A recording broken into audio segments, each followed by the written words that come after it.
what's up, guys? Oh my god, it's been so long. I forgot how to do this. Let me know where you guys are from. It's such a pleasure to be back here on YouTube after not posting anything forever. Just let me know in the comments, in the chat, where you guys are from today. It's always a pleasure to know where you guys are from, watching me from all over the world, so it's pretty cool. Today, you saw it in the title, and if you follow me on Instagram, you probably know that I went to Tornado Alley. Yeah, I went to Tornado Alley. I just got back like almost a week ago now. And then I have a lot of time lapses to edit. I shot about 60 time lapses. So yeah, I think about 30 done. No, I have like 30 left. We have Francisco. Hey, Francisco, always here. Javier, nice to see you from Barcelona. Okay, so I think let's just get into it. Hi from France. Muriel, Brittany. Nice. Where are you from in Brittany? I'm going to switch to the screen right now with the cool bubble transition. Let me know how the sound is, by the way. So yeah, I'm here on LRTimelapse. It's so weird. I forgot when last time I was live. It was probably like a month ago already. When was this? A month ago. Here it is. May 7. Yeah, a month and a half ago already. Amazing. We have 12 people here. Welcome, guys. Again, let me know where you're from in the chats. It's always a pleasure. Today I'm going to be editing some supercell time lapses from Central Texas, including the one the picture I share with you guys. It's so cool. So let's see. Stork chasing trip. Yes, I name it stork chasing trip. It's a typo. I got lazy to change it. But where is it? Central Texas. That's the one right there. 5D Mark IV. And as you can see, a lot of stuff are going to change from the way I usually edit my time lapses. Like, you've seen me editing CD time lapses forever now.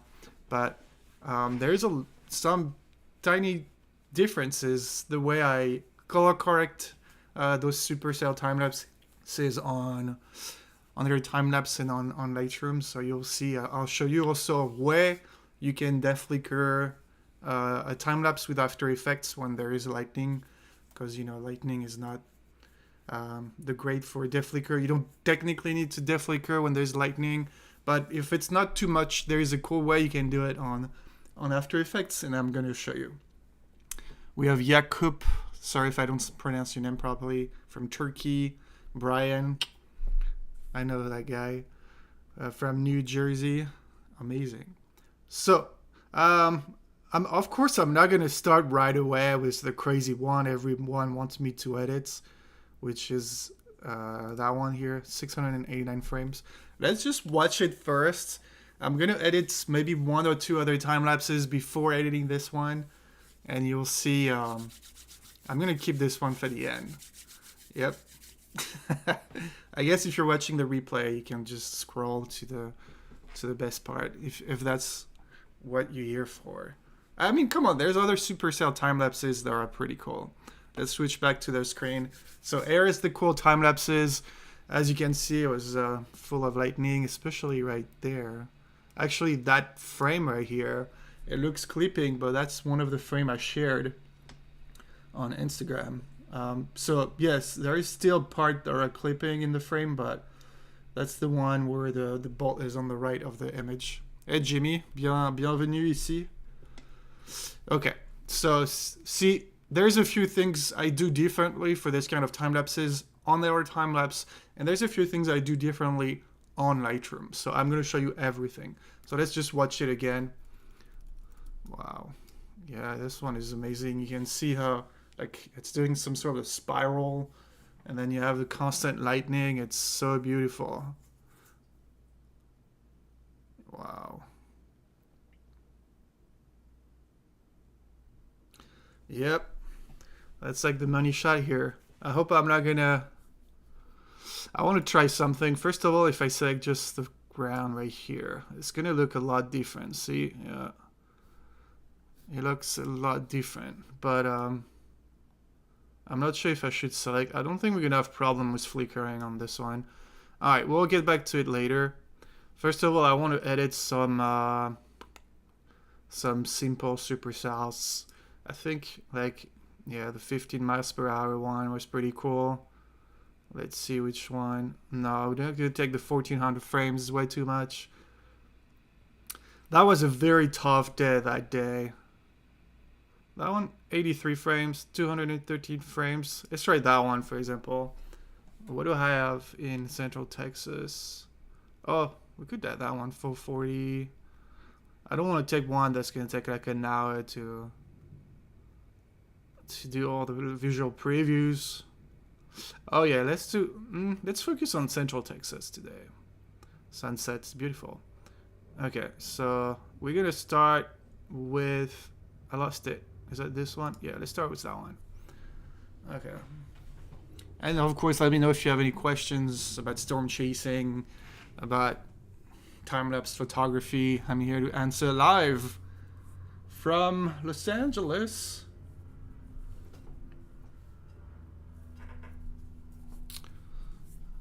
Okay. So you can see I changed the settings apparently. Oh, there's two. Okay, so see, yeah, that's what it is to shoot during storm chasing, I guess. That one, yeah, we can edit that one. It's not crazy. Oops. But what I mean is like we stop at this location and I got enough time to only shoot like 54 images because it was just moving so fast. So that one's kind of boring. What about this one here? It's so hard to shoot supercell time lapses when they're moving that fast and you're not in the right location, because sometimes, you know, the supercell just move with it whatever whatever it wants, and we have to follow the roads. So if the roads are not perfect for storm chasing, it's kind of it's hard to track. It's hard to keep track of it. Let's see that one. That one was before the crazy lightning strike, like 300 meters from us on the other side of the field. It was crazy hard. That one is beautiful. I feel like we can do something. We can really see the cell like rotating right here. Of course, it's raw, so it looks like crap. But let's see what we can do. Let's go. Keyframe wizard. So we don't have lightning on this one. I think like 5 keyframes should be fine. A little bit of Holy Grail wizard. Okay, make it straight. We're gonna save it. Kevin from Lakeland, Florida. Nice to meet you. How's the weather there? You mean in LA? The weather is the same in LA. It's sunny. It's always sunny in Los Angeles. But it's not that hot. It's actually not that hot. It's been weirdly chilly in Los Angeles this year. It's already like almost July and... Okay, so we're gonna go to Lightroom Classic and then see what we can do with this beautiful time-lapse of a supercell in Central Texas. I'm excited. I gotta say, it's also a challenge for me because it's always a little different. Like it's... Okay, I have my coffee. I need coffee. It's been tough to find like something that works for the colors and everything. I have to use filters, gradient filters a little bit more than the cities, and we can because it's mostly ground and sky time lapse, so it's super easy to use the gradient filters. Why there's no photo match the filters? I did the keyframes, right? It's just not showing yet. Okay, there it is. Hey, Dinser from Turkey. Wow, a lot of people from Turkey today. I mean, 2. 2 out of 16 is not bad. Nice to see you guys. We're here to edit some time lapses from Tornado Alley. If you just joined us, just let me know in the comments, in the chat, sorry. It should be on the right or under if you're on mobile, where you're from. Okay, so let's go. You can see it's kind of boring right now. I mean, it's a raw image, I guess. So let's see what we can do here. First of all, I always like to do Adobe Landscape to see how it looks. It's going to make everything more contrasty. Yeah.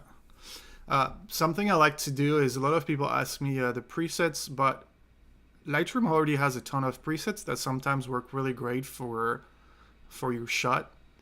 Like, you can go through those presets here. I like the cinematic one sometimes. It's sometimes pretty close from what I would do manually, but it saves me some time and it adds a little touch that I kind of like. Futuristic is nice. We obviously need something contrasty. See, that one is pretty cool. And then you can obviously adjust the presets. I usually kind of like doing this first, like see what Lightroom has in stock. It's hard because sometimes like there's more than one preset that can work for the time lapse. It's landscape sometimes. It depends. So far, I haven't seen anything that I like, but we'll see. And then sometimes the travel one can work too. There's a travel too. I haven't seen this. See, that one is nice. Maybe it's too blue. I mean, you can adjust it. Wow, the grass is really green here. There's a lot of that kind of work. It's not really my style, but it would be like a great beginning. I guess we'll just do that one manually. So the first thing I started doing was those supercell time lapses. Is the way I do my city skyline as well. I do like just basic correction. Like for example, here, I mean, the exposure is pretty good, but I usually don't start with the exposure. I'm going to remove some highlights. See, on the left side, it's going to help. I add a little bit of shadows, push the whites a little bit, but not too much, especially if you have lightning, and then just create contrast just a little bit. And I like creating more contrast with the tone curve. Tone curve will work better for to avoid like contrast flicker. So that's why I just a little bit here, and then just adjust what I need with my tone curve. See, just doing this, already creating more contrast. It's bringing back some of the colors here already. So contrast is nice. And you can also add contrast right there. A little bit. I'm going to push the exposure a little bit. Okay. I'm just doing here just a little bit for the only reason that I'm going to be using gradient filter after this to adjust the sky and then the ground separately. So I'm going to do like auto here. It looks pretty flat to me. I was shooting like 7.1 or wider to avoid any dust spots, because removing dust spots in this kind of clouds would have been a nightmare. Yeah, here they're not visible, which is cool. So we can be again a little bit of texture. I realized I don't like having like the presence, texture, clarity, and the haze. I don't like having it too much on the ground.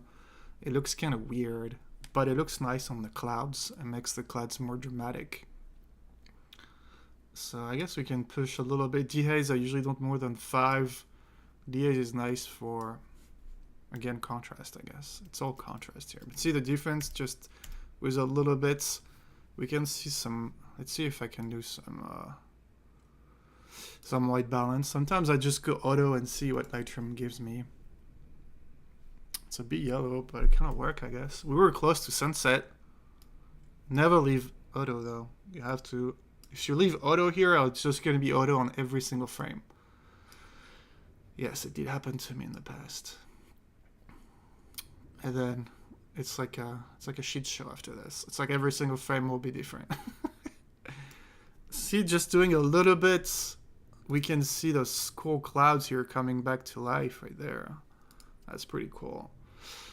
So what I'm going to do first before doing the gradient filter is I don't think we need some HSL right now. Maybe with the green. Let's see if we can push the green a little bit, the saturation and the luminance. We have some orange as well. Yeah. Just the orange. There it is, because it's a sunset color. I'm going to do a little bit of sharpening. Usually like 40, 50. A bit of masking. And then, yeah, hit Option on your keyboard. And I feel like right now it's pretty good. So the noise reduction, the denoise AI, it looks amazingly well on still frames. Like, really, it does. It takes a minute, though, to create the DNG file. But for astrophotography, it's a game changer, this denoise AI. Unfortunately, it doesn't work with a time-lapse right now. I mean, if it takes a minute for a frame, just imagine how long it would take for an entire time-lapse.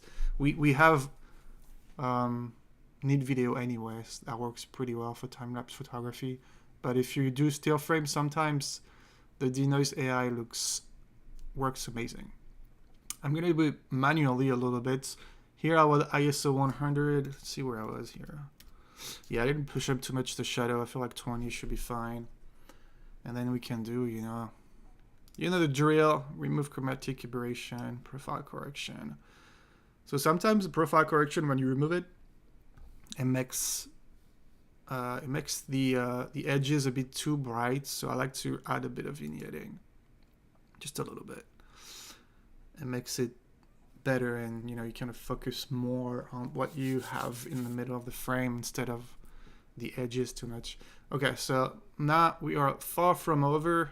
I need to go. I just realized I started with keyframe number 2. That's fine.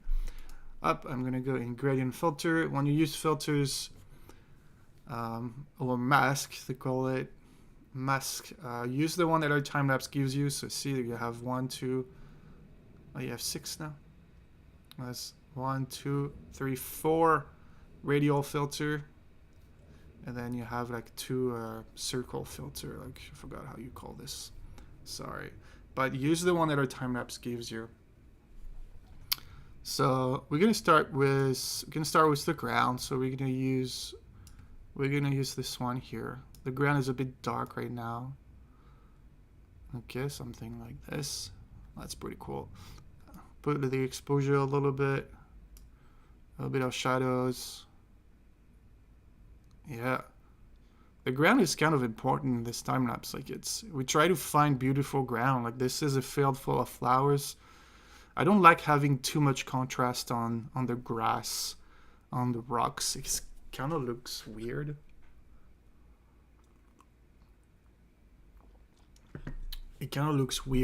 But the contrast and the clarity, the texture looks amazing on the clouds, obviously.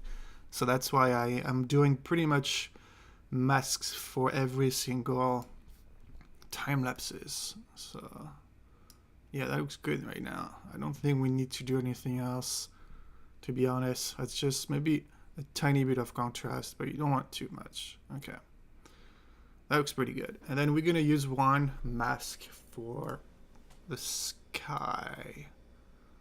Have you ever seen it raining while the sun is shining?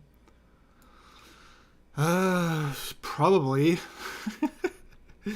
You gotta understand. No, I mean, I kind of have trouble remembering some of the stuff I did during chasing because, first of all, I was the one driving all the time.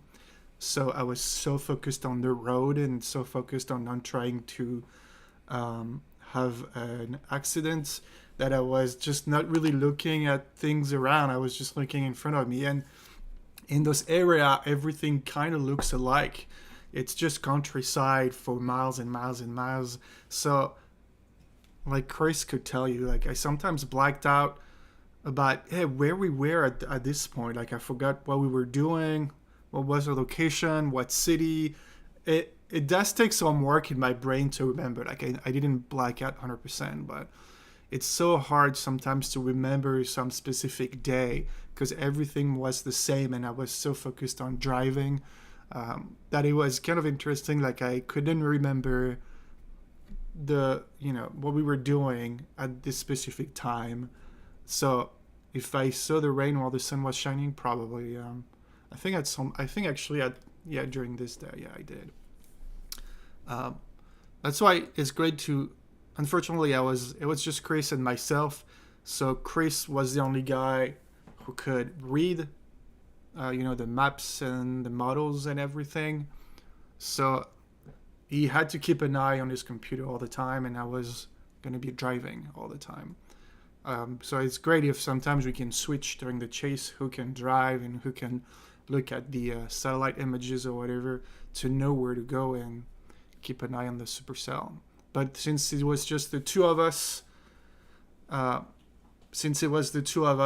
was driving during the chase and Chris was looking at his computer. Bonjour Dalgral Production. In the meantime, Christian. Yes, not really. No, he was really mostly focusing on his computer screen, stressing out a lot sometimes. But it was just a lot of fun. And he was filming every time something was happening. He captured so many videos.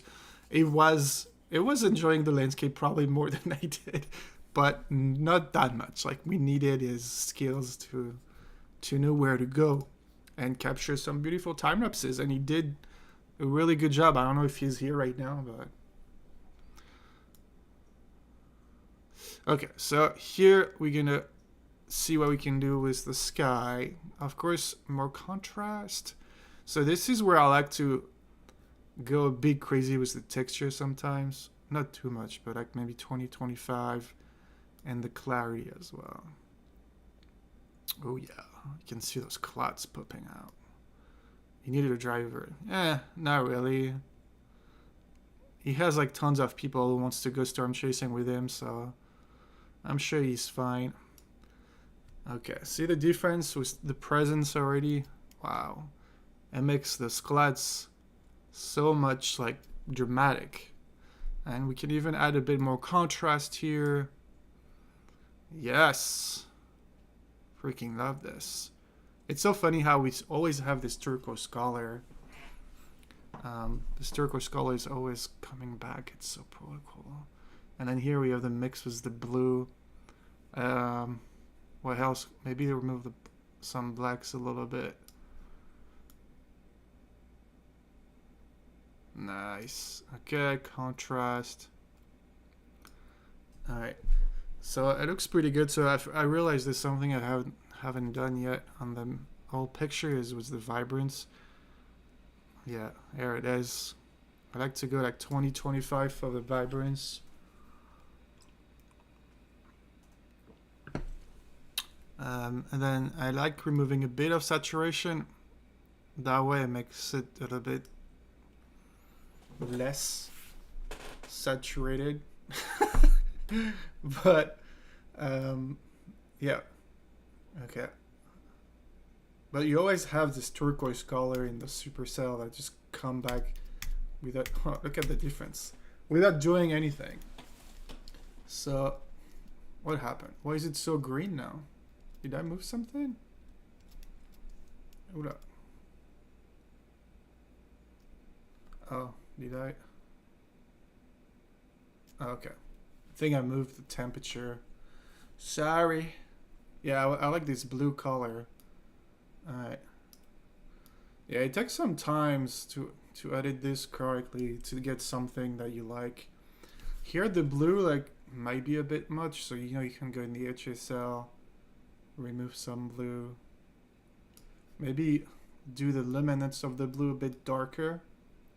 Would that help making, oh yeah, it does help making the supercell a bit more contrasty. Not too much again, it's a time lapse. You don't want to go nuts on those settings. Like you want to keep it pretty easy. Alright. Is it the one where the sun shows up at some point? The sun was setting like right here on the right, and it looks like a giant red ball because it was filtered by the rainfall. So it was pretty sick. I believe that's the time lapse. We have PD from Texas. Amen. Oh, are you saying this is Texas, or are you from Texas? Maybe both, actually. This time lapse is from Texas.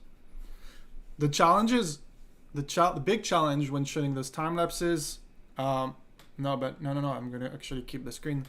Is you see like it was most of the time you had like a super bright area, so that's the case for here. And then you have obviously a super dark area, which is like right under the supercell, to a point where I don't know how many stops of light it was, but it was so hard to find the right exposure. Obviously, you had to shoot like super underexposed, but when you were shooting super underexposed, maybe the bright area looked good, but the dark area was super dark. So, you know, I was kind of doing the same technique I do when I'm shooting a sun when the sun is in the shot, which you have to find a balance. I don't use my histogram, but I can tell when it's clipping in the highlights or not, and then you can find, you know, the good balance between what you can recover from the highlights, when you can recover from the shadows in post, and then find the right settings. And that way, see, you still have, it's a bit bright here. Maybe I can move the highlights a bit more. Yeah, it's not clipping though. Maybe a tiny part here. Yeah, but it's not a big deal. Anyway, it's really tough to shoot sometimes, especially when you have like a blue sky and white clouds right next to the supercell, which happens a lot actually. All right, see the difference? Oh yeah. I mean, I kind of like it. Let's see if I can change the really quick the edgy cell of the blue in the hue. Can I make it a bit darker?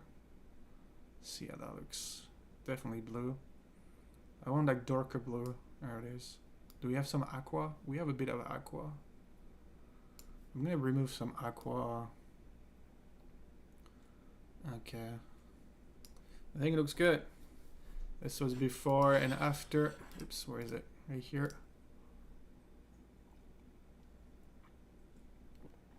This one was challenging because, again, we have a high dynamic range, so many different colors.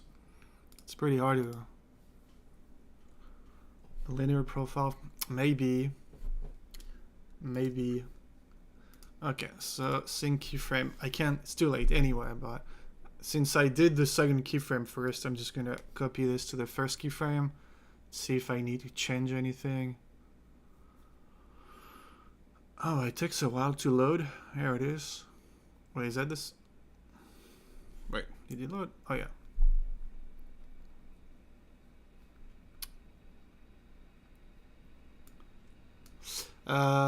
Okay, that looks beautiful. Those clouds look amazing right now, but it looks great here. You can see, I think this is the wall cloud. Maybe Chris is watching. No, that's not the wall cloud. That's just cloud. I was seeing tornadoes everywhere. Like, see, on the right, it looks like a funnel. It looks like a tornado. This looks like a tornado. And every time he was like, no, that's not a tornado. And every time he was seeing the beginning of a tornado, I just could not see it. Because tornado happens to a specific location in the supercell most of the time. So when I was seeing a tornado, it was not supposed to happen here. Okay, so basically I saw like one tornado, but it wasn't like a full top to bottom type of tornado where the clouds took the entire heights of the tornado. Like, we could see the funnel and we could see the dust on the ground, but that's it. So there was a gap in the middle. Like, it was rotating, but the clouds wasn't that low, so it was kind of a half tornado in a way, even if technically it was a tornado. But I want to see like a full top to bottom one day. I'll get back to it. Oh, Francisco, thank you. Thank you. Appreciate the €4. Cheers, man. I'll be at my next coffee. Always a great supporter. Appreciate your help and your support all this year, man. I have a great community. All right, go to third keyframe.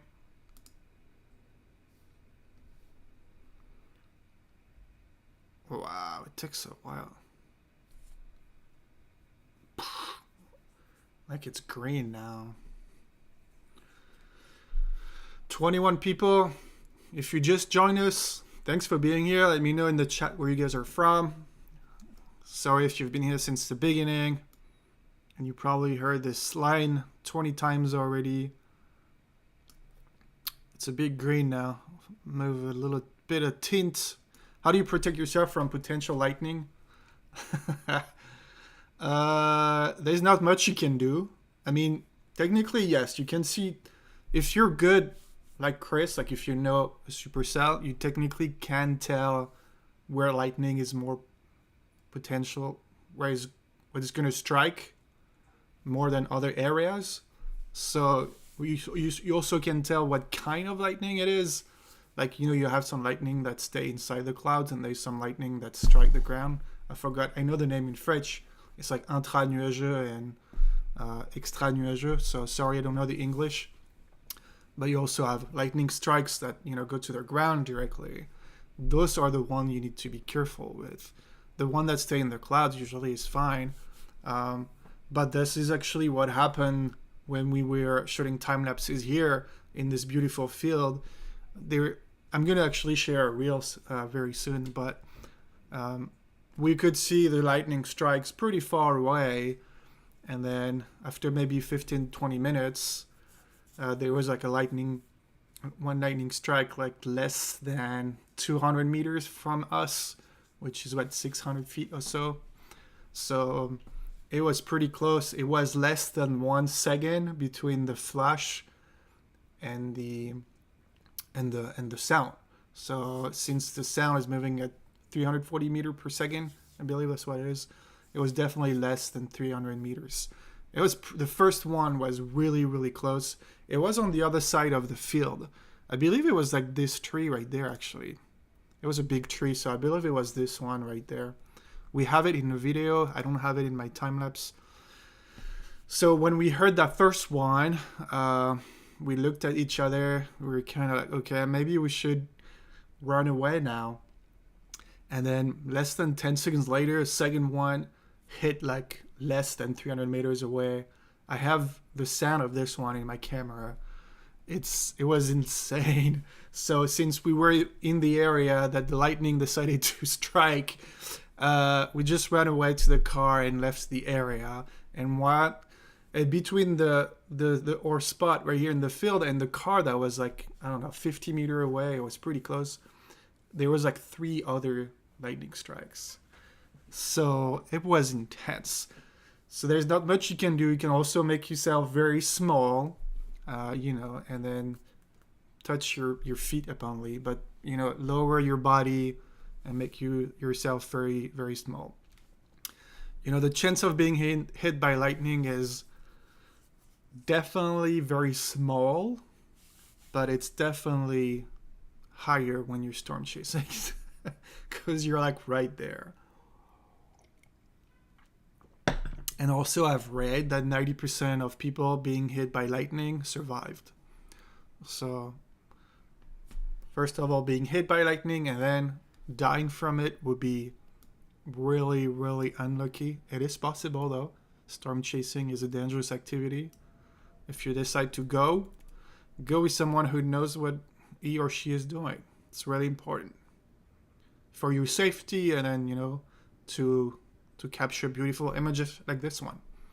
Know where to go and understand how the supercell works. And it's funny because I was telling Chris, like, when you watch this in real life, like a supercell like this one, you just really feel like it's alive, like it's an animal. Like this thing is constantly moving. There's sound all the time. You have the rumbling, the thunder. Like it's getting smaller, it's getting bigger, it's getting kind of spreading apart, and then it's structuring itself again. I feel like a supercell is almost like a living being. It gets born. Yeah, I don't know. It gets alive. I don't know how to say it. It's born and it's dead. In a few hours. It's very crazy to be in front of something like this. But if you're gonna do it with a professional.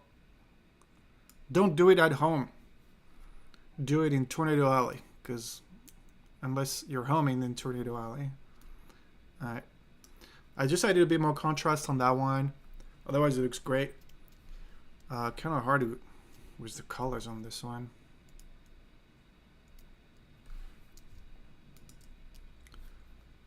Have you read the Cloud Spotter guides? I have no clue what that is, but I can look at it. I don't know. I've never heard of this.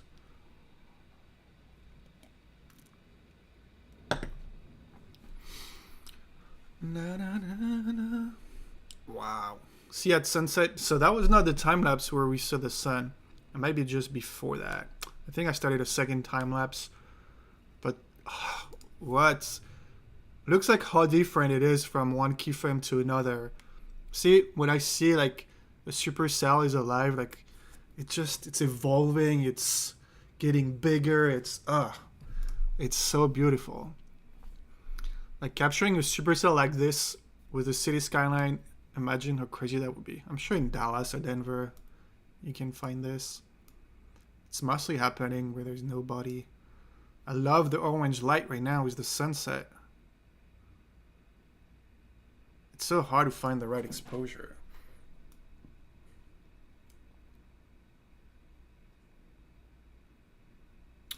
Yeah. I mean, I'm not going to do much on this one. Look at the difference. I just love the difference because it shows like how powerful raw images are. I know it's not a new technology, but it's still pretty impressive to see how much you can do on a raw image. Look, you can even barely see the yellow on the raw, and then you get it back on the color corrected version of it. Amazing! Alright, next is the last keyframe, and then we go back to other time lapse and do the visual previews. Wow. This is nuts. I can't wait to edit this other time lapse. I'm sure you guys are waiting for it. We don't have much. What am I going to say? We don't have much lightning on that one. We might have some small one in the back, like right under the supercell really far. I don't think it's affecting the overall luminance of the time lapse. I can't tell what. There's something I'm not happy with on this time lapse. Let's see. Where's the mask? It's not showing. There it is. I don't know why my computer's so slow. Is this backing up? Back place? Yes. Alright. I might push up the whites a little bit. Yes. I think I know. I want to make the ground a bit brighter on this one. I guess it makes sense because the supercell moved left, so the sky is fine. Let's make the ground just a tiny bit brighter and we can call it.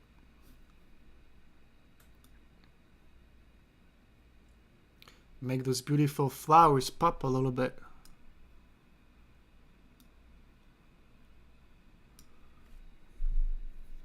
Not too much though.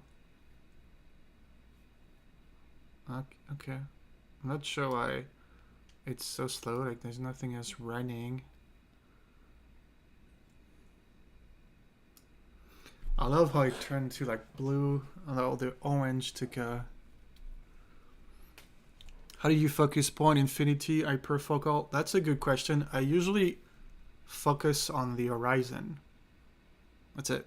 So on this time lapse, so it's pretty close to infinity probably. So every time I was looking for the furthest object I could see and I was focusing on this line right there.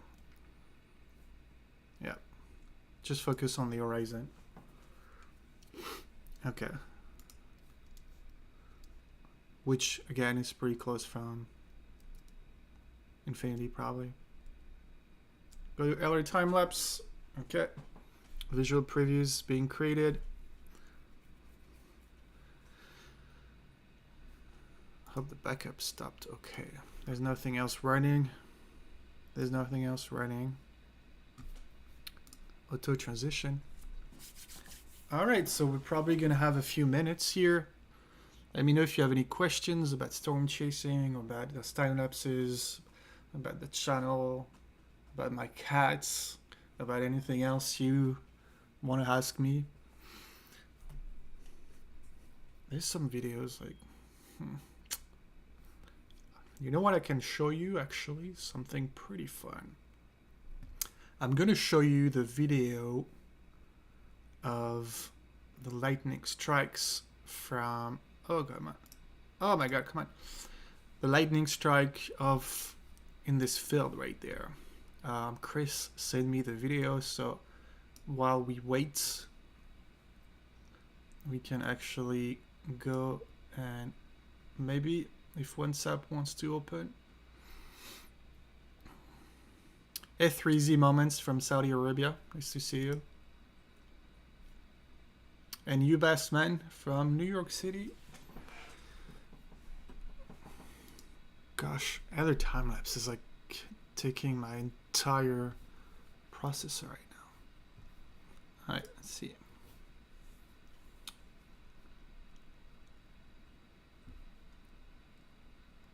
Oh my god, why is it so slow? Yeah, check our time-lapse workshop, by the way. We have 2 spots left for Albuquerque. It says October 6 to 9, and next year we're going to have some Astro time-lapse workshop coming really soon. So let's go back to LRTimelapse. Alright.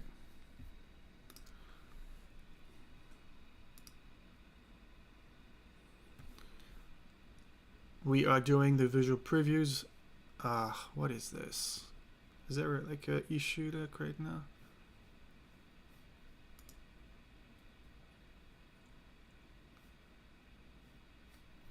Why is this doing this? LRTimelapse is weird sometimes. If there's any issues, I'm not going to fix it here. I do have a lot of problems sometimes. I don't know why I did this for this frame. LRTimelapse is so random sometimes. See, like it works fine. It's just like this single frame here decided to double it for no reason. Alright, let's see.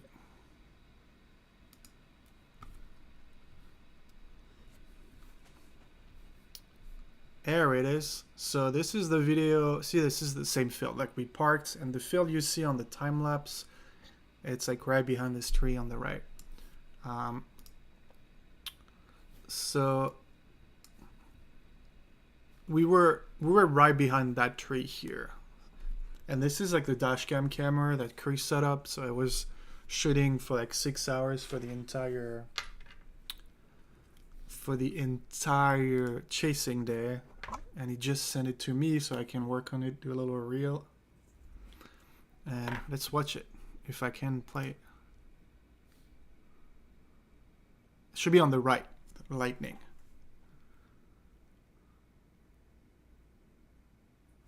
Oh, there's some sound. Ooh. Holy fuck. And then the second one is gonna start. We're not gonna see the second.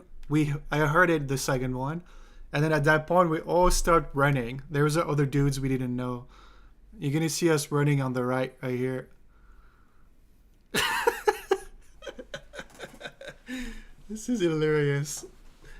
And then you're not gonna see it, but you're gonna hear it. There's gonna be not a third one. Ah, come on. I think there's like 5 in total. The rain is like raining even more. It was nuts. Like this thing is like right on the tree. Let's see if I can find the frame. Are we still there yet? Yeah. I hear. See? Oh, of course the rolling shutter. See, it's like touching that tree on the right. It's so crazy. And I believe that's the tree I can see in my camera, but I moved the camera towards the left just, I think like 5 minutes before that one. Jeez. And then you can hear the sound while you can still see the bolt. So it was definitely pretty close. Look at this. Oh my goodness. The sharp sound is crazy. Can see first. Almost that tree's on fire now. Nah, it was probably too wet to get on fire. If it was in California, the entire field would be burned down by now. And then maybe less than a second later, you can see the car moving a little bit. Probably like there's a shockwave or something. Just the sound maybe. See? The car is moving a little bit from the... It's like a tiny explosion a little bit. Yep, and then we decided to run. We were right. I think that's me right there. Yeah, I'll share this video with the sound. You'll see how impressive it is.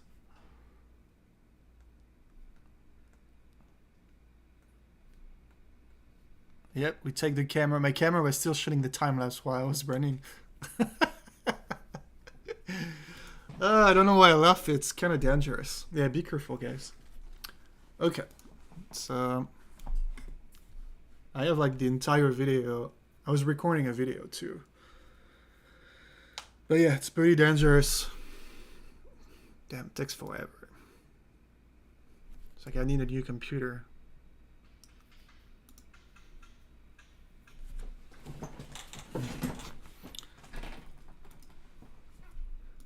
I don't know why it's not even loading. LRTimelapse is nice, just, I don't know, sometimes I feel like it's pissing me off. It just does random stuff like this, like why is it, I think I'm just not gonna bother and just remove the first 4 frames if that's the only issue I have. It doesn't even want to load it. And then if you want to start a new sequence, but you want to keep the visual deflicker in the back, it takes like 5 times as more. Okay, you might have some buffering. You might have some buffering right now. We're already halfway through. So their visual previews should be done soon.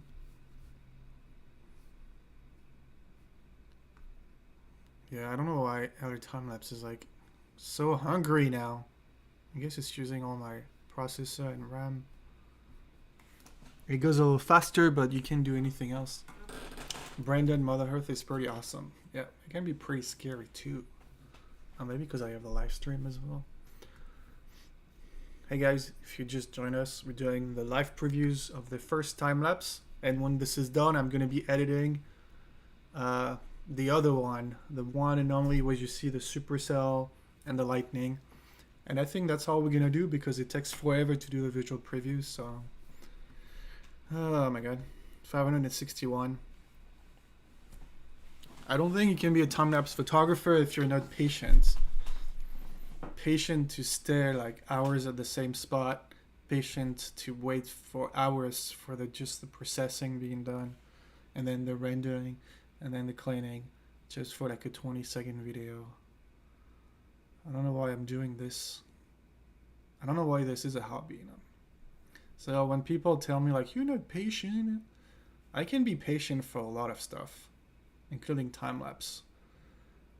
But I can not be patient for a lot of other stuff. Like waiting in lines, I hate this so much. But yeah, that's how it is.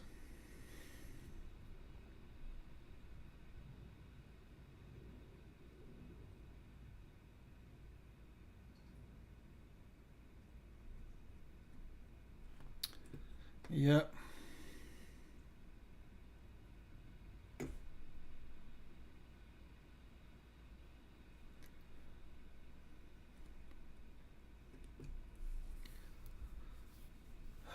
$15 people. You guys are pretty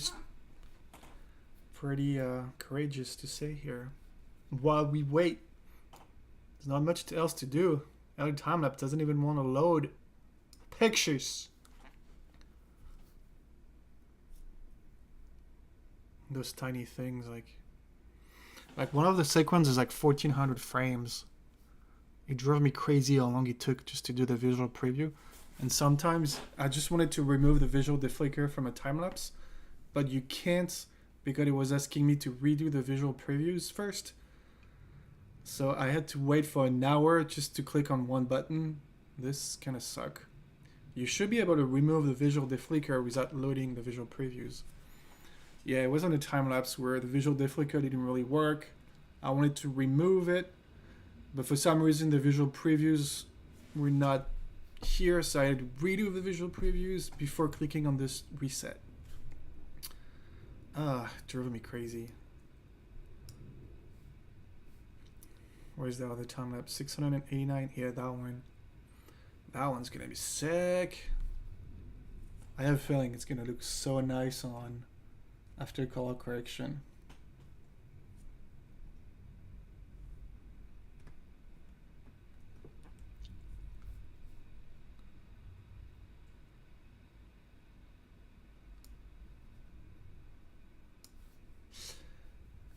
Yeah. You guys are pretty quiet in the chat. No question, nothing to ask. I mean, I guess I'm just editing, so. Are you guys shooting anything lately? Any cityscape time lapses? Any thunderstorm time lapses? I know there's a lot of storms going on in France right now. And Spain, actually. So that's could be time lapse material.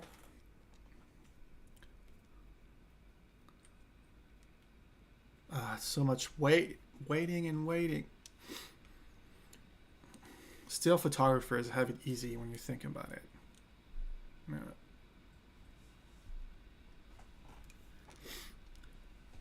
How many frames for this clip? Well, you can see it's right there, 561 with a 1.5 second interval. So then you can do the math. I can do it for you. So 561 times 1.5 seconds. It's 841 seconds. So you divide this by 60. It was 14 minutes. So yeah, it was about 14 minutes. Shit. You can also look at the time frame, I guess. 6:38 p.m. and then the last one is 6:51. So yeah, it's about 14 minutes. 14 minutes. Gotta see for the sunset, the stars, maybe the Milky Way. Nice. Yeah, it is Milky Way season, guys. Right now, the Milky Way is rising right after the sunset. So it gives you... Well, it's not the new moon, though. We just missed the new... Maybe you might be able to shoot a little bit for the next couple of days. But the new moon was like June 18, I think. 20. The next one is July 15. It's done? Oh, I got the beep in my headphones. Of course, LRTimelapse just froze. Oh my god. Okay, so what I'm going to do is... Is it really just froze? Yep. Ah, beautiful LRTimelapse. I'm going to load a small sequence and then just reload the other one. First of all, is that one working? No. It shouldn't take as long to recreate the visual previews if it's already done. Alright, looks like we're gonna have to restart LRTimelapse.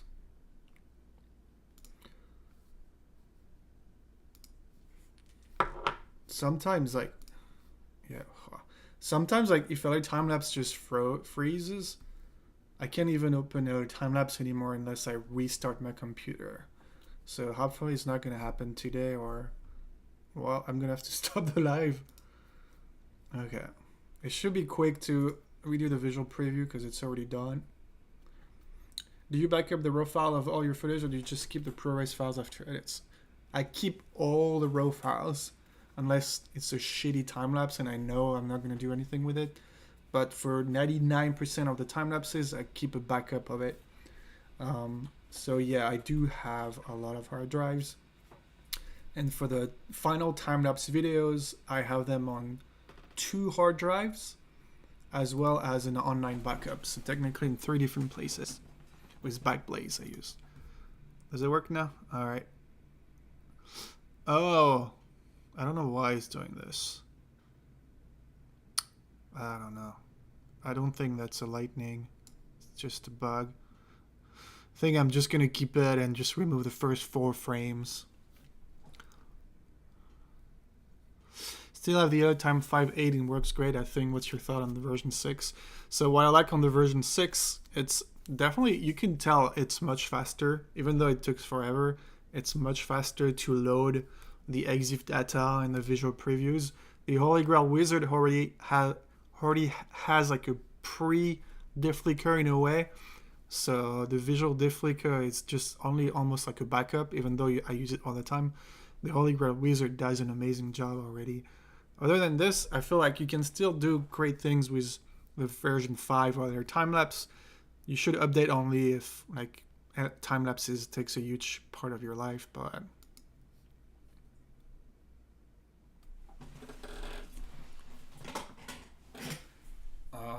that looks sick. Looks good. No, I'm fine. I don't want to bother with this. It's only 4 frames. If it was on multiple frames and or somewhere in the middle, I probably would, but it's fine. It's just 4 frames. Yes. So I'm not going to do the visual deflicker here. I'm going to use a neat video deflicker, but that looks beautiful right here. Wow. Oh, there's a little bit at the end of always this problem. See, like the could be the bad quality of the preview, maybe. Sometimes there's some sort of white balance flickering. That's beautiful though. Ooh, yeah. Okay, we're gonna call this one and then just go to the next one now. The one we guys are waiting for.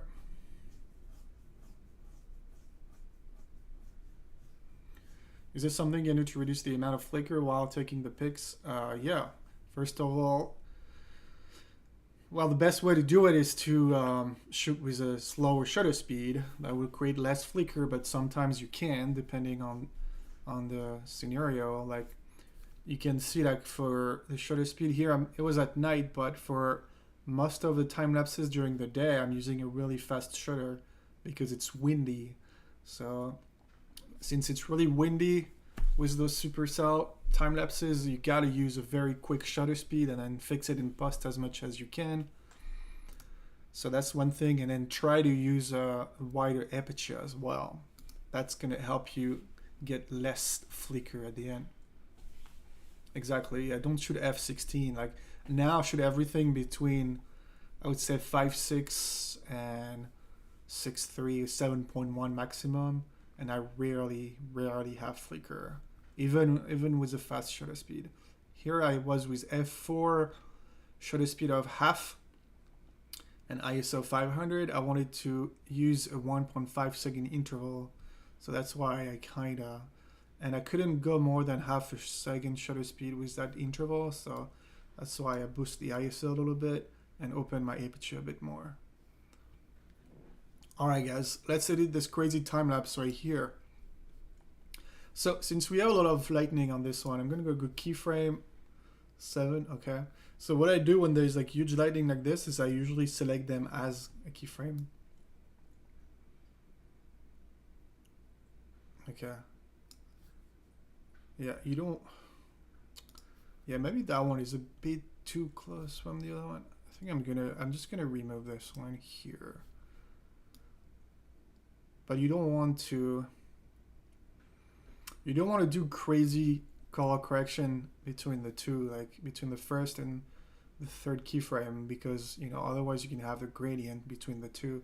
So I'm just going to select this one as a keyframe to see if the color correction I do on the first and the third keyframe will work with this one here. I don't want to remove it because otherwise it's going to create like a jump in the clouds, like the interval would be off and you'll see like a little bump from one frame to another. So I don't want to remove that frame. We're going to work with it. Oh, did I remove? Okay, I think I did remove the lightning. The picture I posted on Instagram was actually the first frame. I hope I didn't delete it. I think I kept it, but it stills. Yeah, probably I was this one. It was like the first frame of the time lapse. So 2 seconds later, if I started the time lapse 2 seconds later, I would have missed it. Got lucky. All right, so let's do. We have a bit of Holy Grail Wizard. Oh my goodness. Okay. Well, that's interesting. Tone down initial flicker.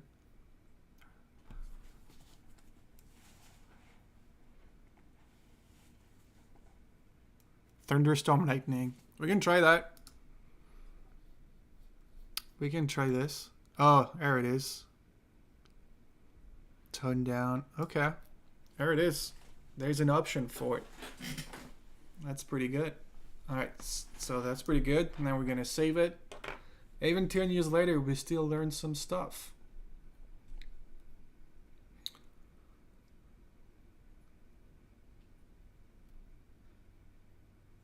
Alright, so then we can go to Lightroom and then color correct this beautiful time lapse. I don't want to mess it up because it's the money shot. If I want to sell it, on va faire un peu de moulasse. Yeah, that was French. Oh, yeah. 2 time lapses, 1 time lapse. It's already 1 hour. See, like how long it takes to edit time lapses. Sometimes I wish it could be as fast as editing stills, but I know it can take some time to edit stills as well. Yeah, that's how it is. That's why not a lot of people do time-lapse photography. It takes forever and ever. This is like not even the first keyframe. This is picture number 320. I don't know why it's uploading like picture in the middle first or something. Yeah, I always restart the numbering. So every time I start a new time-lapse, it starts from 0001. That way you never go to like 10,000 and then you have like this problem where the numbering is off. It's not really a problem for LRTimelapse, but it could be a problem for After Effects, because After Effects use the alphabetical order and not the timing. LRTimelapse use the time. Okay, number 224. Nope.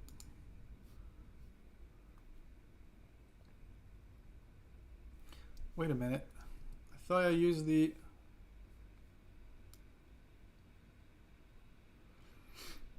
I feel like I'm gonna mess up something on this time lapse.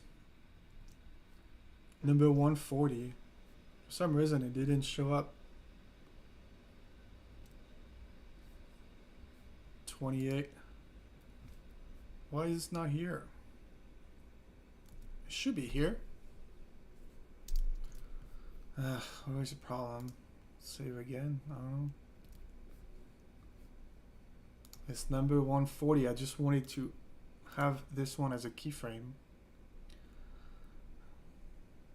Where is it? 140. Too many pictures.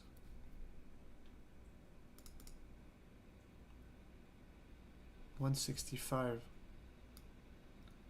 Where is it? It's not even on Lightroom?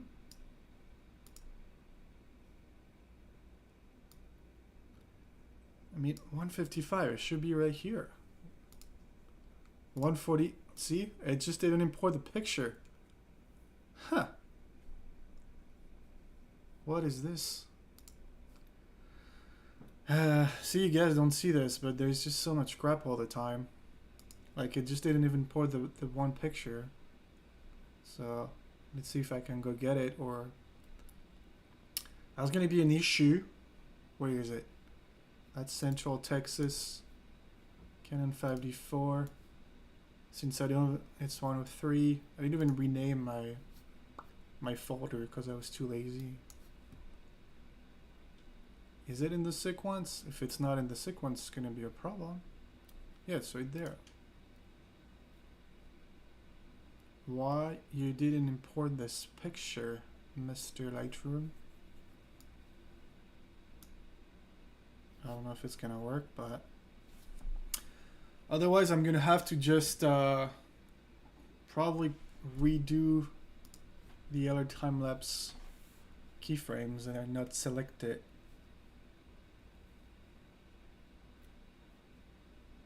Why is it so slow too?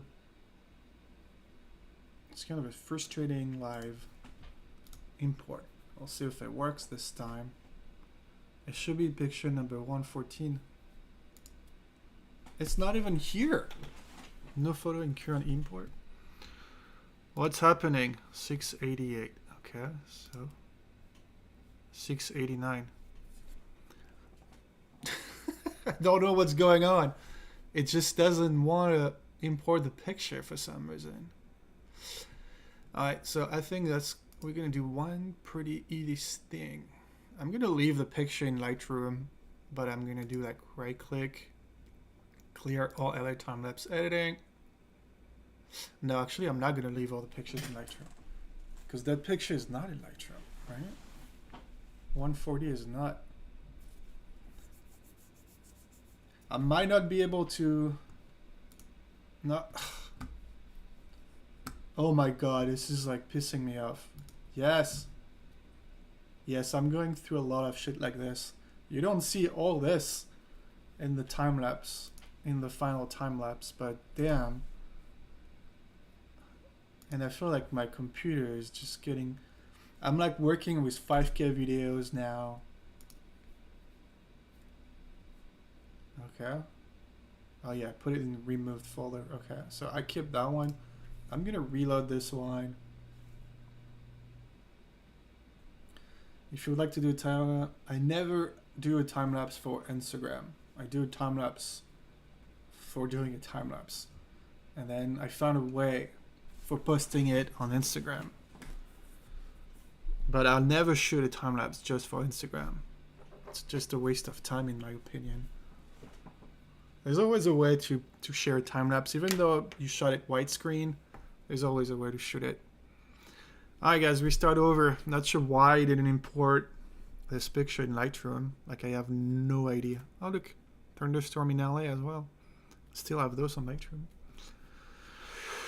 Hopefully this time will work. I'm not gonna select the keyframes manually. Maybe there was a problem, I don't know. Maybe that Holy Grail thing actually messed things up too. Not sure, not sure. We'll try again. If you don't succeed the first time, you'll succeed the second time, or the third time, or the fourth time. Or until you succeed. I'm not gonna give up on this time lapse. Like, it's such a good time lapse. But damn, it takes some time.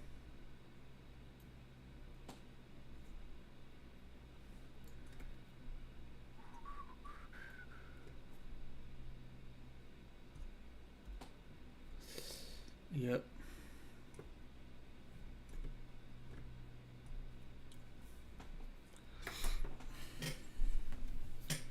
The picture's right there. It's on LRTimelapse. 140. It's right here. You can see it. Oh my god. I don't know if it's my computer or if it's just LRTimelapse now is so hungry, or if it's OBS with the live stream, but I feel like it's getting slower and slower to edit my time lapses. And yes, I need an M1 Mac, but if you have $3 to buy me one, just go for it, because I don't have $3 to buy me a new computer, so I'm gonna have to work with this, and I'm gonna have to be patient even more than usual.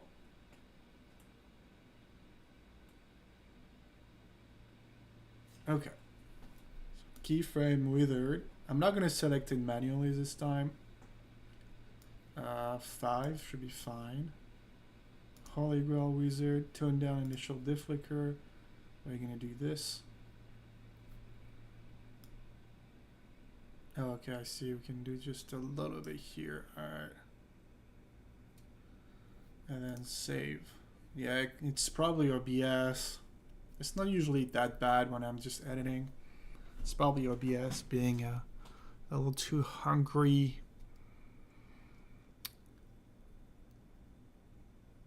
Alright. Hopefully it works. If it doesn't work this time, it's probably that tilted down deflated thing that is just creating a problem. So we'll see if it works.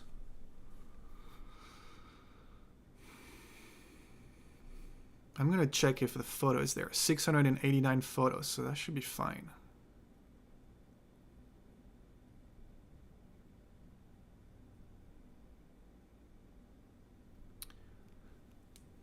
Alright, let's wait. See? Why is it? Oh, I know why. I think I know why. Hold on. Is it already in? But I removed it. Quick collection. No. Yeah, it's this one. Quick collection. That's the photo, so I just need to remove that photo. It's already on Lightroom. Remove from quick collection. Was this the problem, maybe? Well, look, we learn new stuff all the time. Let's see if it works this time. I've never seen quick collection before. Lightroom is interesting. No, it's still not like... Do you guys know what's the problem is? Like, is the picture already on Lightroom or something? Because it's not like, see, it's the only folder I have for this hard drive. Download. I'm not sure what's the issue is right now. This is a bummer.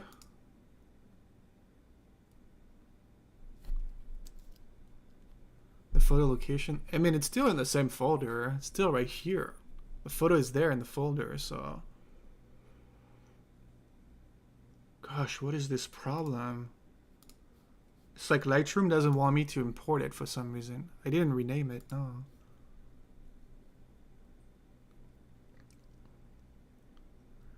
Resolving. See, it's not even showing. So, show in Finder. But it is there.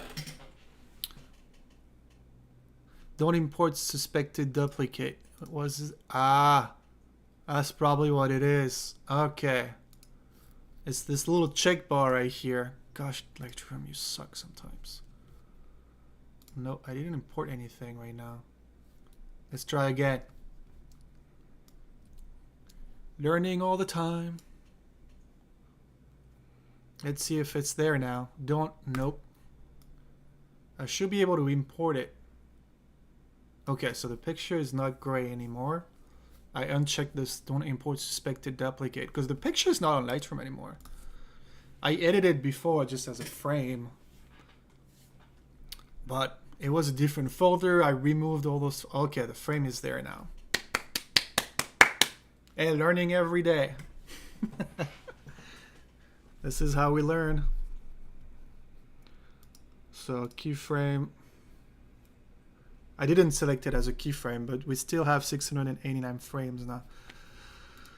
Gosh. Oh, let's go. Half an hour later, we're ready to color correct. Hopefully it's not doing... Okay. All right, let's go. Let's see. It's very dark right now. Let's see if we can push up exposure a little bit. Yeah, we're gonna have to create some contrast here. Again, like I do, just basic colors for this part here. Let's see if I can just go nuts. Can I go? Yeah, like +1 stop. Yeah, it's pretty good here. It's gonna be so challenging to edit. Let's see if we have the cool preset we can use. Looks like there's a few that could work on there. Cinematic, no. I like keeping a natural style on my images, on my time lapses. Just contrasty with vibrant color. I feel like it's just what you need for a cool looking time lapse. That one could work. CN11. I think I use the cinematic 11 a lot because it pretty much looked like what I would do manually. It's just one click away. Futuristic. Oh. Huh? I kind of like it. It's maybe too purple, but we can work on this. Let's see what else we have in those presets. See, like, that's what I do sometimes, like Lightroom presets. Oh, that one is less purple, but I like the contrast. Futuristic 8. And of course you can adjust the presets after. It's just like a first step. Landscape. Do we have anything good on landscape? It's really hard to find the right colors for this kind of time lapses. This one is good too. I mean, we have the sunset too. It's not, beside the supercell, like the rest of the image is pretty soft, not very colorful. So either I go with something really white like this, or I just play with the sunset color a bit more. It's kind of tricky. You gotta find something that you like, something that looks nice. I might go with the cinematic 11 here. What is it? Yeah, that one looks good. So if you click on it, it's mostly like, those presets are mostly like HSL stuff. See, it's mostly like HSL, sometimes the contrast a little bit. But I think I want to get more of those sunset colors. So let's see what the presets did. The hue, yeah, it removes some saturation of the magenta a little bit. So let's bring this back up a little bit. Maybe completely to push it. Yeah, I want to see the sunset colors. All right, luminance. What if we do luminance magenta a bit darker? Yeah, that looks good now.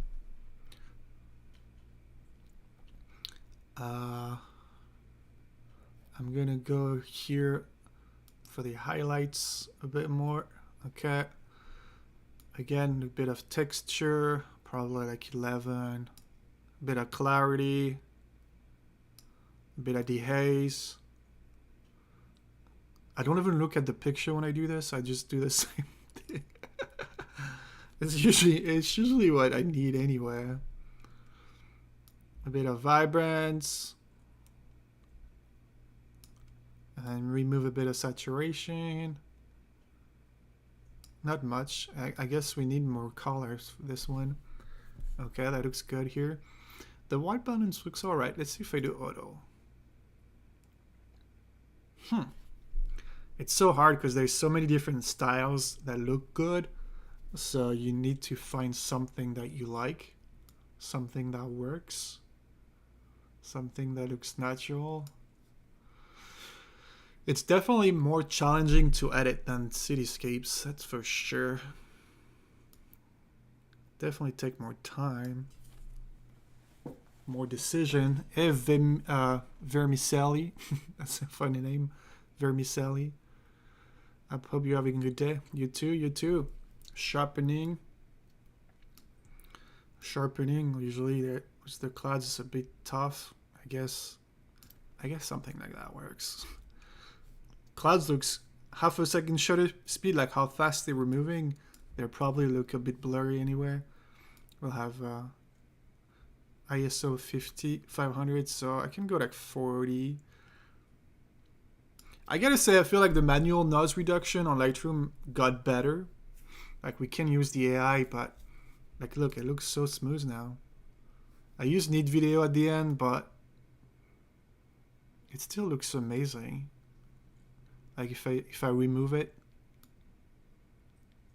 yeah, I don't know if you're gonna see it on YouTube, but you can it does a big difference. It works great. That would be great to have a denoise AI for video on After Effects. Ah oui, je parle français. Ouais. Si je passe en français, à mon avis, il y a beaucoup de monde qui vont pas comprendre. I was saying, like, if I start speaking French, a lot of you guys are not gonna understand. Yeah, so this makes the edges a bit brighter, so let's add a bit of vignetting. Make sure time-lapse is... sometimes it doesn't work. Nah. Since there's no burnings like anything, sometimes it's hard because I think it was pretty straight. Because sometimes the ground itself is not straight, so you can't really base... You can really take only the horizon as a tool to make your time-lapse straight. Oh my goodness. Okay, so now next step is the masks, filters. I need to make this cloud a bit more popping, a bit more dramatic. Okay. And then you know how to do it now. I mean, I only did one time-lapse, I guess, but we want a bit more texture. Here, this is where you can push it a bit more than for the entire image. Oh yeah. Clarity is nice for clouds like this. The haze too. See the difference that makes? Just with the filter. It's kind of purplish now. Let's see if I remove some black.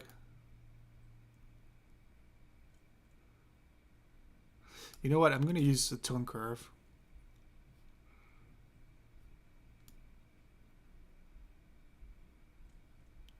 You don't want it too black either, but you want to make it black a bit. Oh, that looks nice. I love the difference between the highlights.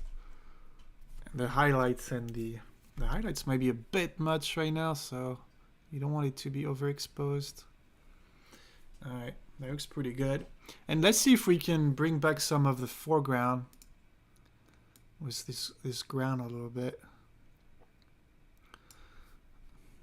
ISO 500, it's going to be a bit grainy probably. I mean, it's at night. You don't need to be completely... Let's see if we go nuts, what it looks like. Eh, it's not that bad. Yeah, it looks kind of weird, huh? So, first of all, also the mask, you can see the transition. If you go too much. Yeah, let's say here, if you remove the mask. Wow, yeah, see the difference it makes?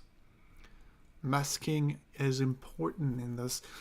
I don't think we need to make it more than this for the foreground. Just a bit brighter will be fine, but it's nighttime. I mean, it's dusk time. Alright, so it's a bit too purplish. And now I think I'm just going to adjust the white balance. And this day I would recommend to run as far as you can. Yeah. What do you mean? Was the supercell? No. Maybe it's something I said I forgot. Okay. Plus... We still want to keep those sunset tones. No.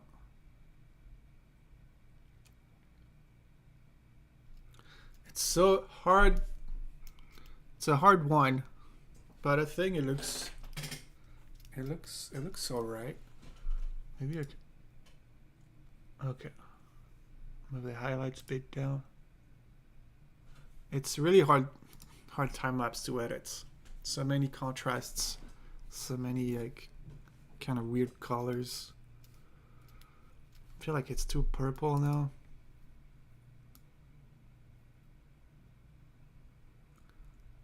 Should I go a bit more yellow? Let's see what auto gives me again. It's not bad. Okay, that's probably what I had earlier. Alright. What do you guys think? It looks pretty natural. Maybe I can push up the saturation of those colors right there. I removed some greens earlier. Is that red? Oh yeah, we do have some red. We have some orange. A little bit of orange. A little bit of magenta. Yep. Definitely some purple, I'm sure. Oh yeah, a lot of purple.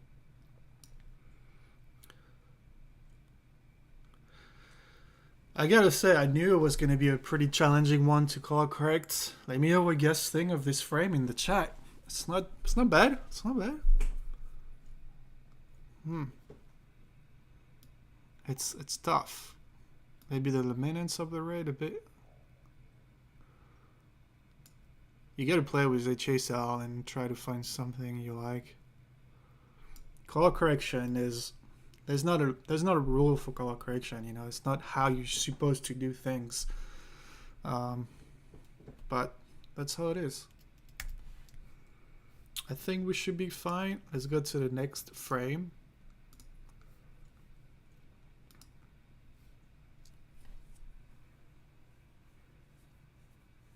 Was it the next frame? Oh, that's definitely too purple now. But wow, that looks crazy. Maybe too bright too? I mean, it was pretty purple during. Just gonna remove minus 6, should be fine. I think what's tough is like we have the sunlights right there, but then the supercell, this side of the supercell is in the dark. So I can't really bright this up. Like that would have been great to be on the other side, I guess, shooting this way. But right now we're on the side of it, moving it, so it's moving to the right. Huh. Should I go more crazy with the exposure? No. Maybe just a bit more. I'll just remove the greens later. What about the shadows? Nah. Gosh, it's so hard. It's a hard one. You can see me struggling at least. It's very purplish.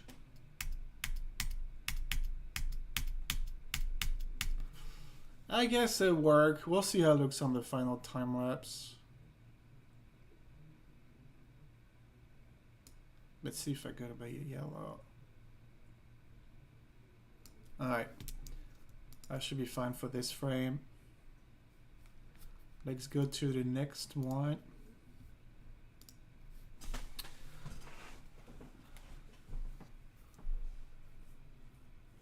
It does look good when there's lightning. That's for sure. And there's a lot of lightning, so... Wow. Looks almost like a painting right now. Yeah, there's a little bit of grain here. But it's fine. We'll just remove with Need video.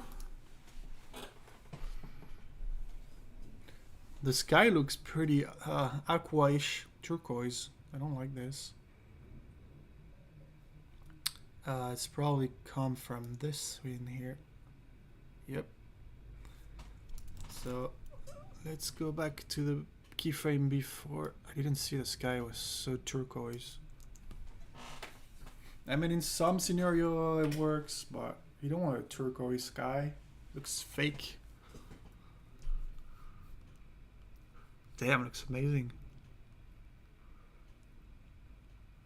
It's just so weird. Like I feel like there's some sort of like filter on this photo, on this entire time lapse. Like it looks. That's the way it is. It just, I don't know. It looks kind of weird. I feel like it's just lighting and just the clouds. It just doesn't look real.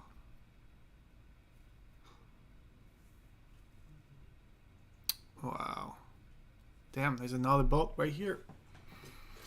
Okay, so now that it's going, it's like moving to the right, we can see a bit more of the bright part of it.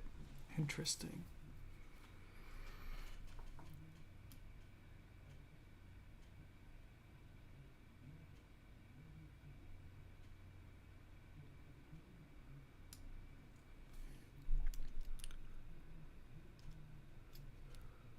I'm gonna remove like bright, okay,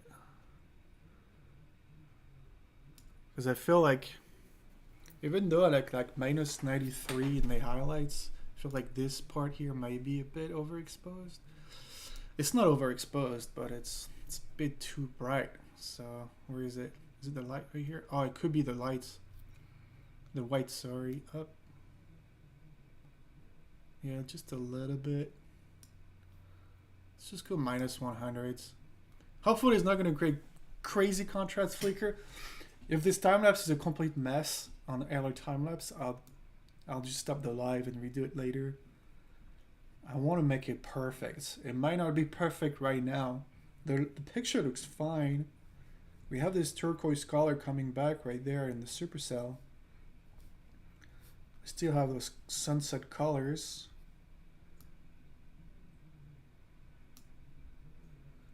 You want a bit of purple, like this purplish, magenta-ish.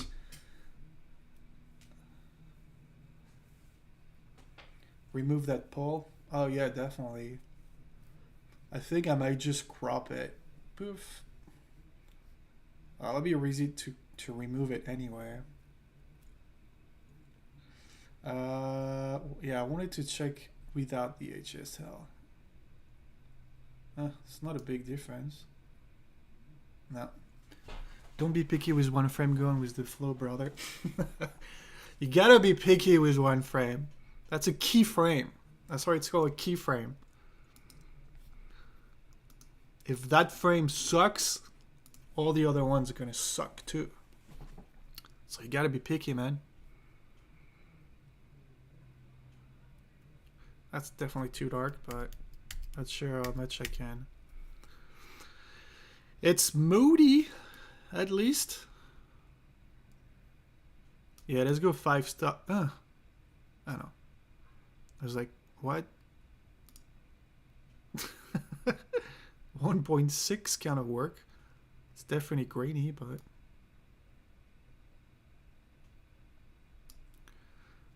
it's like the darkness. All right. Let's call it and see what it looks on our time lapse. If it's a complete mess with the lightning, I'll stop the live here and then try again later, because it's just gonna take like 15 minutes to create the visual previews anyway. Clean up some air in the grass. Yeah, I might. We'll see. We'll see what I can do. I'm curious to see how it's gonna look like with a very bright flash right here. Let's just go. Actually, let's go right now.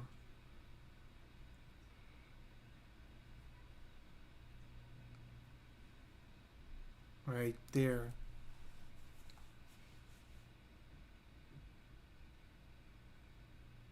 Yeah, that one is a bit bright, huh?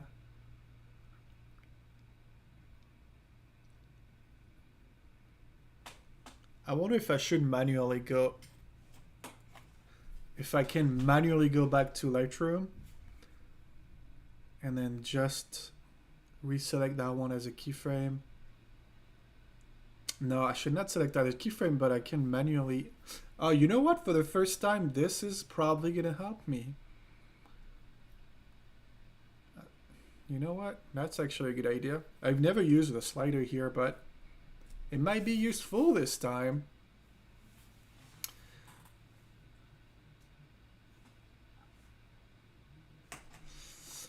No, I get what you mean, Abhishek, but yeah. I guess it's impossible to get a perfect lightning time lapse. Because see, you're still gonna have frames like this. But I feel like if I only change this frame, first of all, we'll get the bolt back, which is right there. Because that's the only frame, so I can use it as a keyframe. I can't use it as a keyframe, otherwise it's gonna, what am I trying to say? It's not gonna work with the gradients, you know, the transition between the keyframes. So I feel like I can just manually move that one down. Well, it's kind of close, Brendan, but it's kind of far as well. I think it looks like we're very close because that thing is massive. But right now, we'll say it's probably like 10 kilometers away, which is kind of far away. But it's still pretty close because it's huge. But it's pretty massive. Like if you look at it, you can see the clouds moving with your own eyes. Like it's just moving so quick. Like some of the storms were moving 50 miles per hour. Like it just go faster than you if you're running. Even with a car, sometimes it just depending how fast you go with a car. But 50 miles per hour is kind of fast with a car, and a supercell can't move that fast. That one wasn't moving too fast. But you can see the spiral and the clouds moving up pretty quickly. And you can see it like it's a 1.5 seconds. Between every frame, you have 1.5 seconds difference. So it's not much, but see how much the cloud is moving? So it's pretty impressive. You feel very small. Again, like I repeat, it just feels like this thing is alive.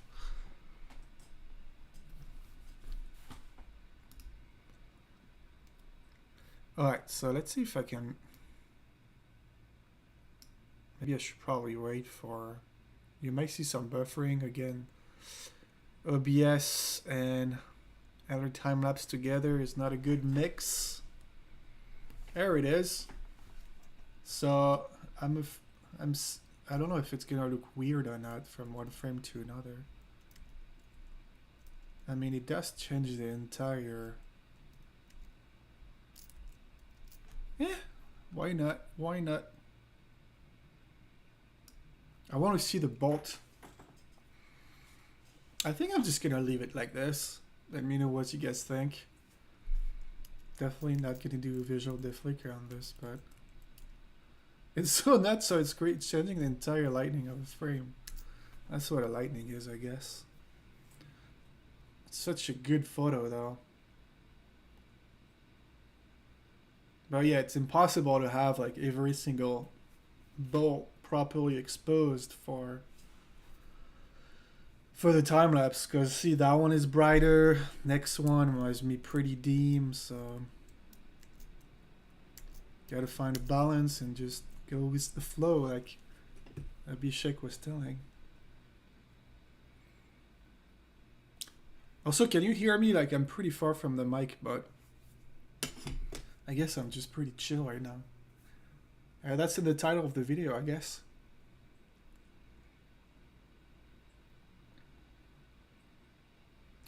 Yeah, Brandon, to come back to your question, I think what was, beside the speed of how fast the clouds were moving, it's also like the rumbling. Like sometimes there was no sound beside the thunder, the rumbling of the thunder right above your head. So it's a constant like it just never stops. So it means like up there's a constant lightning going on. You just sometimes cannot see it. It must be nuts to be right above, like on a plane right above those things or right next to it. That must be sick. But yeah, the sound of the thunder, constant thunder, like this sharp sound is crazy. Hey Morgan, how's it going, dude? All right, I think I'm just gonna end the live after this one. I'm just gonna show you the preview in this live stream, and then we can call it a day.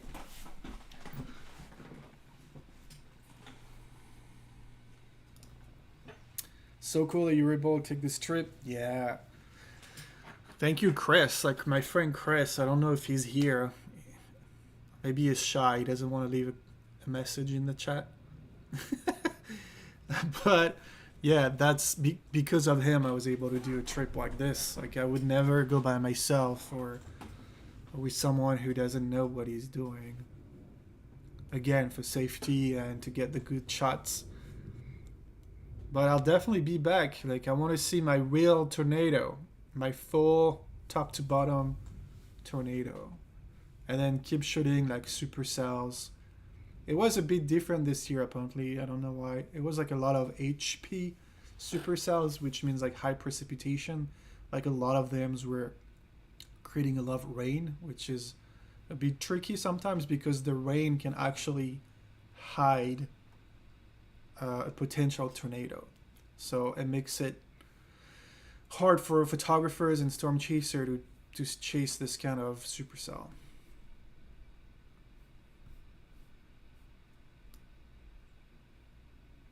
I feel like it's gonna work.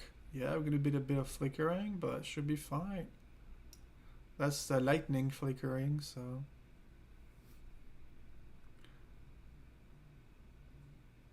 For some reason, oh, okay, now it's moving. Have you guys done any storm chasing before or just thunderstorm time lapses? I know storm chasing, the scale is kind of, it's big, but you know, you can time lapse a storm over a city. It's not gonna be like this, especially in Europe. Like I feel like those kind of supercells are pretty typical to the tornado alley. To tornado alley. There's no third for it.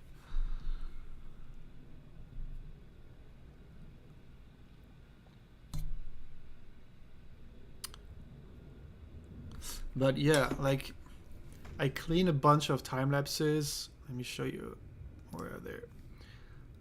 Like I exported 30 time lapses and then I needed to, obviously I cleaned them all, most of them yesterday.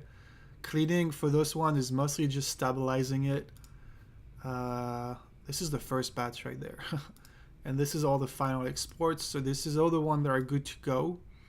So when I clean those time lapses, it's removing a bit of flickering. Sometimes like on time lapse like this, since I'm using a fast shutter, there's a bit of flickering to remove. So using deflicker by Digital Anarchy works fine.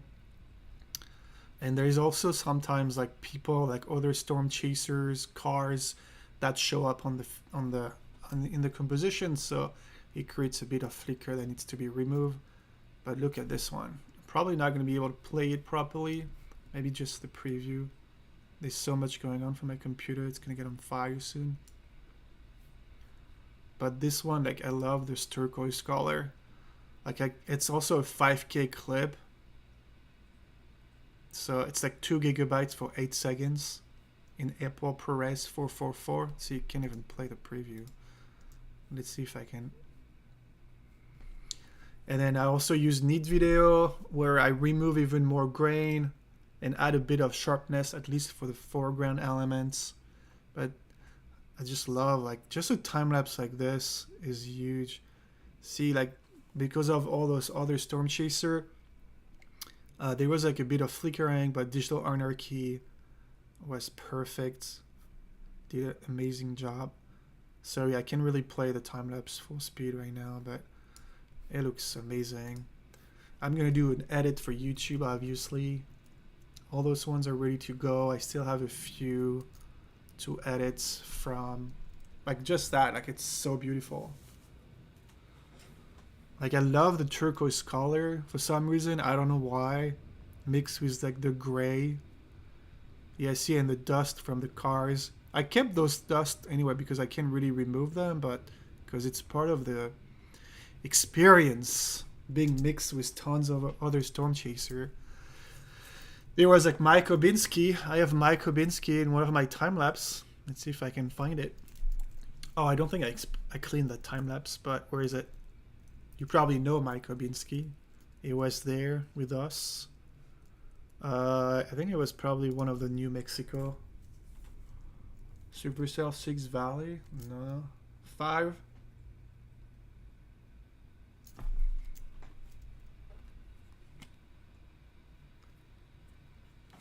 Oh, looking at, I think it's number 3.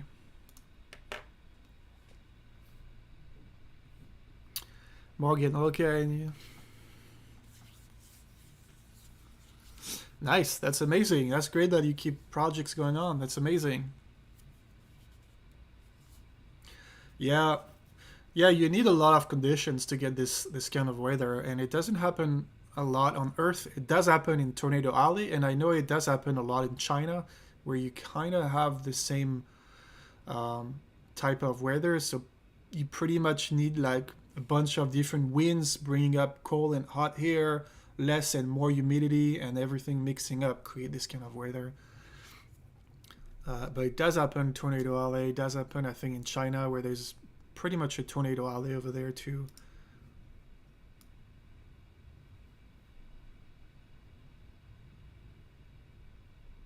So okay, so there it is. This is this is Mike Obinski right there.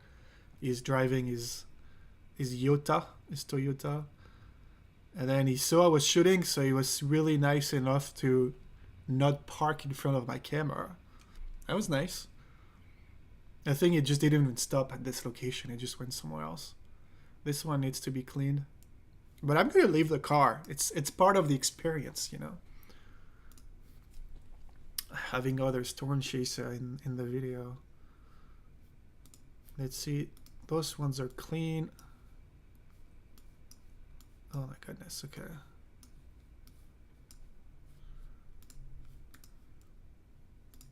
Yeah, all those ones are clean. Still a lot of work to do. Yeah, that one was really nice too. Some of them are more nicer than others. But I'm gonna clean all of them. Oh, this one was the Milky Way. I mean, you can see a bit of the Milky Way. It's like a thunderstorm, and you have the stars right above it. It looks obviously better when it's not freezing, but yeah, you can see the stars in the Milky Way. It's a pretty cool one. This one you can see a pretty low wall clouds. It almost looks like a tornado at some point, but it's not. I thought it was. See, like this, but it's a very low wall clouds. Hopefully I'm not saying anything wrong. It's like the inflow air. It's like the clouds entering the supercell. It was super low that sometimes it almost touched the ground, but it's technically not a tornado. And that's the supercell later. That was the first one. Look at those clouds. We have, in all of those time lapses, oh my goodness, it's freezing. A lot of those time lapses, you can see a lot of rotations going on. And those rotation could potentially create tornado, but it rarely does. It means there's not enough things to create a tornado, but a lot of them are really close. It's like you see how much criteria you need to create a tornado. Like this one was nice too. Another challenging one to edit between the sunset color and the gray clouds here and the yellowish of the field in front of us. So many cool time lapses. That's going to look better in 4K on YouTube without freezing every 2 seconds. But still have a lot to edit first. Yeah, I have like the first batch and I have like 30 time lapses to clean. Like I have like 3 more chasing days to do the color correction. Alright guys, I'm gonna end the stream right after the visual previews are done. I want to show you the previews of the time lapse, see how it looks, and then call it a day. It's been almost 2 hours. Thanks for everyone who has been here since the beginning. I don't even know how laggy the live stream is right now. It's pretty laggy for me on OBS.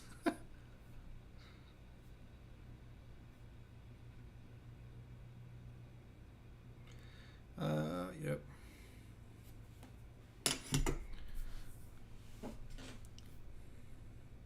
It's almost done. We have 90%.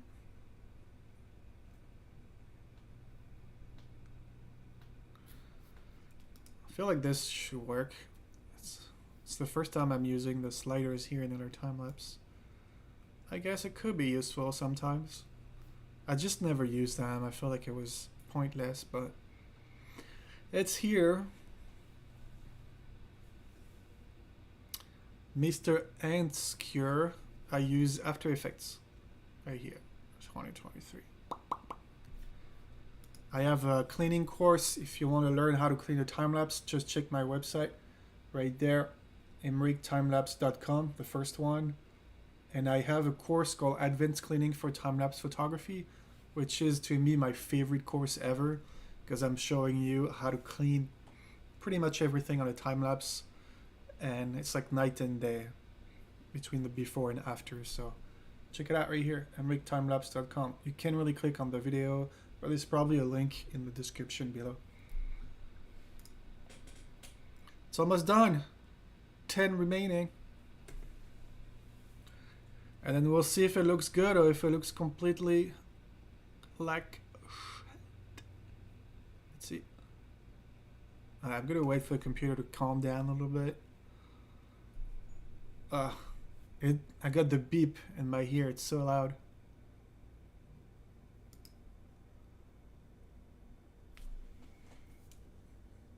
Oh, that was kind of weird, huh?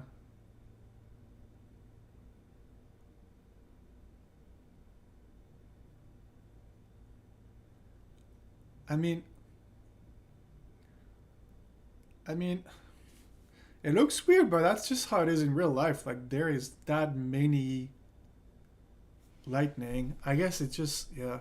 I'm not sure if I want to keep like this here. Let's put it back to what it was. What is it? 110? Let's see if maybe just remove a little bit, but not as much. Yeah, maybe it's just something like this will work. All right, let's play it again.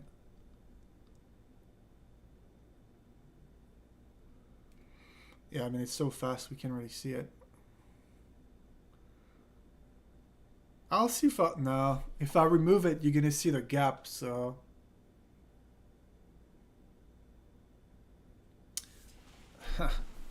Yeah, it's creating heavy contrast flicker, but not sure there's not much I can do. That's just how it is. If I select the bottom part, it might be a bit. No, it's gonna create weird stuff. I feel like the visual preview will create weird stuff, even though if I select this reference area.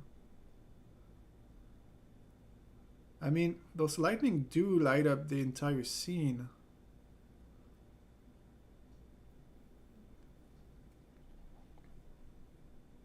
Yeah, that one was brightest. Yeah, well, that's it. Let me know what you think in the chat. If I should just leave the flicker as it is, or if it's maybe just try to lower it a little bit. I'm just curious to see how it look like if I select this reference area here and then use the visual deflicker on this reference area. You know what, let's just try it. I have no idea if it's gonna work, but if you don't try new things, well, it's not gonna do anything. It might kind of look weird on this frame though. If it doesn't work, it's fine. I can just remove it and then just call it a day, but I'm just curious to see if the visual deflicker, it looks like it's hard because in one way it's natural, in the other way it's gonna look weird. It's kind of hard to tell. I feel like the visual deflicker is gonna mess up because it's not brightness flicker. It's a natural source flickering. Nah. I'll see if I can maybe dim it a little bit on After Effects, but let's just go back to. It's kind of new time lapses for me, so it's a bit tricky to see what works and what doesn't. It looks like you guys like it. You probably don't see as much flicker as I do on the YouTube preview, but I guess it's part of a thunderstorm. That's what it is. It's part of the thunderstorm.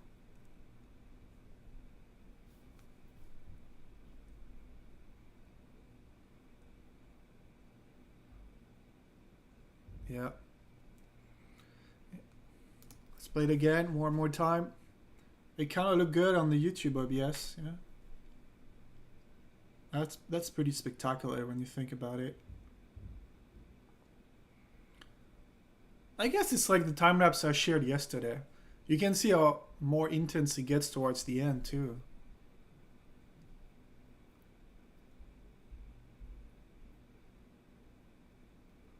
I might be able to, yeah, get a slightly less. We'll see how it looks like on After Effects, but I'm gonna leave it as is for now. Alright guys, I think that's gonna be the end of this live stream. Thank you so much if you've been here since the beginning. Maybe you only showed up at the end, I don't know. But thank you so much for the support.